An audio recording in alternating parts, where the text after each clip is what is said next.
আচ্ছা আমরা চলে যাই। শুরু 16 ডিসেম্বর মহান বিজয় দিবস। 1971 সালের আজকের এই দিনে যাদের আত্মত্যাগের বিনিময়ে পেয়েছি স্বাধীনতা, সেই সকল বীর শহীদদের প্রতি জানাচ্ছি বিনম্র শ্রদ্ধা। দর্শক, 16 ডিসেম্বর মহান বিজয় দিবস উদযাপন উপলক্ষে সারা দেশের ন্যায় চট্টগ্রামের কর্ণফুলী উপজেলায় উপজেলা প্রশাসন কর্ণফুলীর ব্যবস্থাপনায় চলছে মহান বিজয় দিবস উদযাপন উপলক্ষে কুচকাওয়াজ এবং ডিসপ্লে প্রদর্শনী।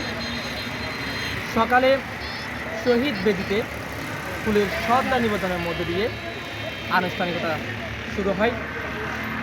তারপর জাতীয় পতাকা উত্তোলন, এরপরে উপজেলার বিভিন্ন শিক্ষা প্রতিষ্ঠানের অংশগ্রহণের এর মধ্যে ছিল কুচকাওয়াজ প্রদর্শনী, ডিসপ্লে প্রদর্শনী এবং রয়েছিল বিজয় মেলা।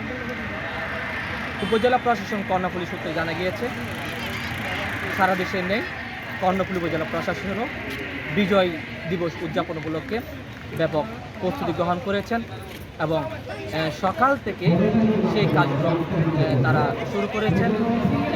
সেই কার্যক্রমের অংশ হিসেবে বিজয় মেলাতে অংশ নিয়েছেন বিভিন্ন শিক্ষা প্রতিষ্ঠান এবং উপজেলার বিভিন্ন শিক্ষা প্রতিষ্ঠানগুলোর অংশগ্রহণে সেই ডিসপ্লে এবং কুচকাওয়াজ প্রদর্শনী অনুষ্ঠিত হয়েছিল, যেখানে উপজেলা প্রশাসন কর্ণফুলী এবং কর্ণফুলী থানা পুলিশ প্রশাসনও উপস্থিত ছিলেন। সালাম গ্রহণ করেন, কুচকাওয়াজে যারা অংশ নিয়েছিলেন তাদের সালাম গ্রহণ করতে দেখা যায় উপজেলা প্রশাসন কর্ণফুলী উপজেলা নির্বাহী অফিসার এবং কর্ণফুলী থানা পুলিশের যিনি ভারপ্রাপ্ত কর্মকর্তা দুজনেই ছিলেন। তাদের উপস্থিতিতে ডিসপ্লে এবং কুচকাওয়াজ প্রদর্শনীতে আজ কর্ণফুলী উপজেলায় এই যে মহান বিজয় দিবস উদযাপিত হয়েছিল। কর্ণফুলী উপজেলা পরিষদ প্রাঙ্গণ থেকে মনসুর আলম মুরাদ, দৈনিক বাইরে।